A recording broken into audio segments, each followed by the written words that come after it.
Hello guys, it's me, Tonik TZW, and if you're a member of any of the various Facebook groups to do with World of Warships Legends, you may have come across a man who goes by the name of the Greatest Doug. The Greatest Doug is of course a great man because he is very much a grown man and still loves his Lego, as do I. So the man must command a lot of respect because grown men playing with toys is often a thing for ridicule. But trust us, sometimes you need to go back to when you were happy.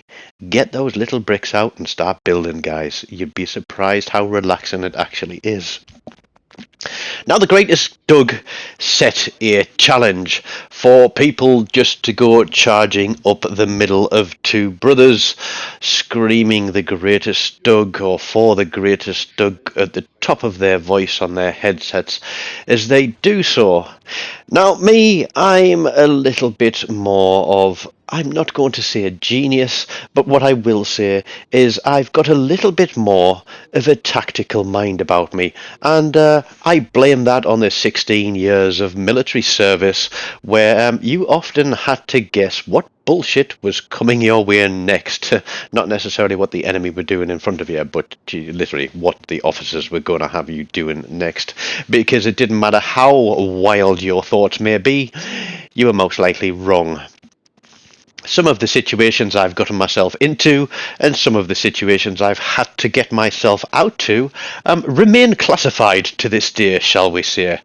But we're here in the Tier 7 Roma, and because I have got that slightly more tactical mind, I'm not going to go charging up the middle of two brothers, because that is the dumbest thing in the world you can actually do right at the very start. If a team is half switched on, has half a brain cell between all 8 of the remaining ships, excluding yourself, because every one of us is obviously an armchair admiral and understands every single tactic there is to be known about World of Warships Legends. Yes, if only that was the case. You have 9 captains who have 9 plans, who are doing things 9 different ways, and sometimes it comes together.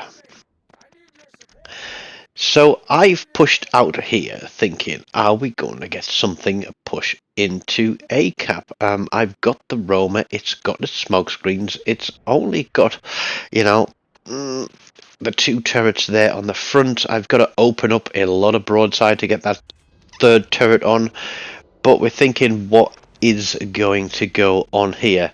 Now, this is an old video that I've been sat on a while, and I just thought it fits this Greatest Doug challenge perfect, but it is going to be done with Italian style and with British brains.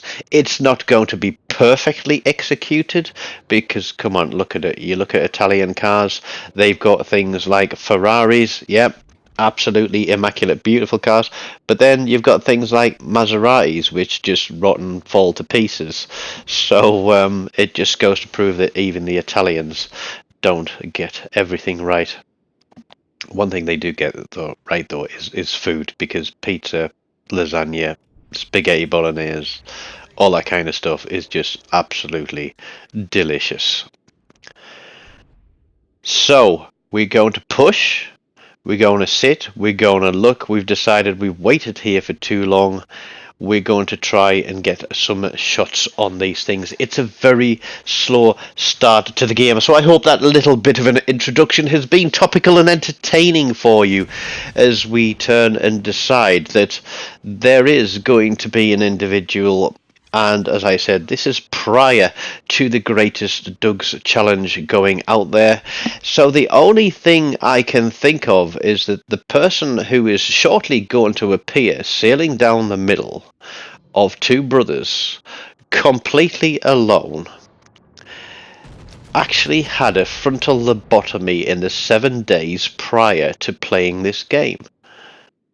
but I'm sure you'll agree with me that the same could be said by many of the players that we encounter between, let's say, 6 p.m. on a Friday evening and 10 p.m.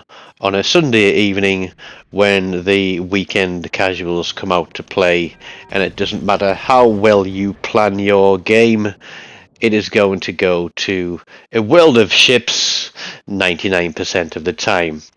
And there is no way that you could carry many of those games that you get involved in, even if you were Hercules himself.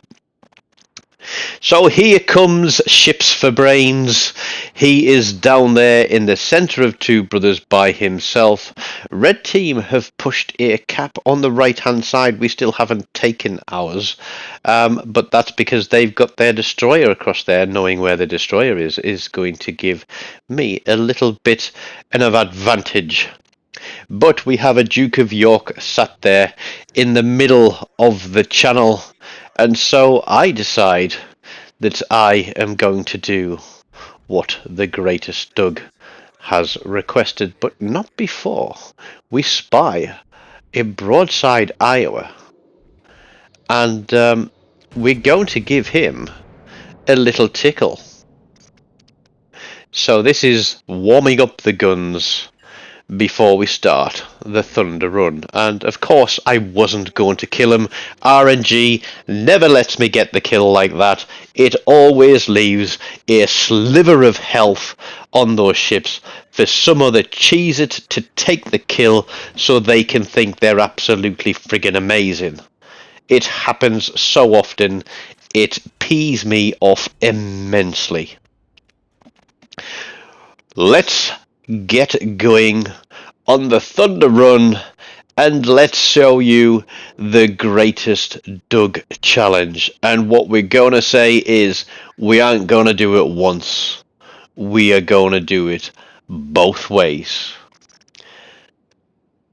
I don't even know if this guy knows that we're here as we are about to come round the corner, but I'm just not going to stop. The barrels have been warmed up, the engines are cranking at full revs, we're going to come around the corner, we get spotted, and I'm sure that the Duke of York has just unloaded fully into his pants, because this is an absolute brown trouser moment for him. He is already in reverse and contemplating his decision to come up here alone, because if I was a complete noob I would actually just ram this guy, but I'm not. So instead of ramming him, I'm going to slam him as hard as I can with everything I've got, and I'm going to keep on charging past. And I mistakenly hit my smoke screen here in a little bit of a joystick fumble. You'll notice that we are well down on ships, which is never a good thing to be. So is that perhaps why this guy felt so brave? We are 300 points down on the red team. We still don't have a cap. There's me in the middle of here doing this for the greatest Doug. There's a Bismarck behind us still defending our cap. We've got a ship out all the way on the left flank. We've got a ship hiding behind an island on the right flank who's obviously got a destroyer in front of him. The Bismarck picks up the Duke of York, but I am committed to this, so to try and pull anything back, I'm going to have to continue sailing out here into this cap. But what awaits me at the other end? There's a Helena, but there's going to be another little surprise for me, of course, isn't there? Because that's the way it always works. Just when you think you've survived by the skin of your teeth, there's always another surprise. And this surprise is in the form of the Japanese Tier 7 cruiser, the Suzuya, who not only is a beautiful HE spammer, he's got torpedoes, he's got sonar as well, but what he hasn't got is the Romer's guns. plus my heal, of course, which I'm going to run now before I go out against this guy.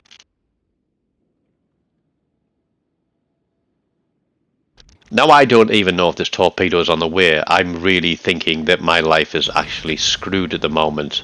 But whether or not he wasn't completely aware that I was there, I don't know. But we get a good hit on him to start. We've got 3 seconds for the cap. I'm hoping I'm going to catch him on a reload. And yeah, we managed to get that cap turned. That little angle there, I'm sure, is to get a rack of torpedoes off. And now he is going to start his little dance. Now, the only thing that you can use at this close range against a Suzuya is the fact that a lot of Japanese cruisers' turrets don't turn really well, and they are very thinly armoured. As that guy discovered there, as I punch him squarely in the face and take him off the map and give blue team an advantage, and we are now up by 80 points with 1 battleship and a destroyer out there on the map. And oh look, he's got those pretty gold traces, so he must have been bidding on the auction. But knowing that there's a destroyer here, and knowing that with the points difference there's a good chance that if I get killed we might not survive, and now I'm spotted, which means he's either come round the island in front of me or is in the gap, not quite in his smoke screen. I could run forwards and run my smoke, but am I going to risk my ship? I would be running the gauntlet. There we go, spotted and then dropped again. I think he is playing on the corner of the island, so we are going to turn hard to starboard. And we are going to charge straight back down the middle of Two Brothers, because dying stupidly is not what I like to do in this game. I do occasionally potato, the same as every other person in the game. If you believe that these guys, like myself, that post videos online and do live streams, never ever have a bad game, you need to open your eyes. We all have bad games.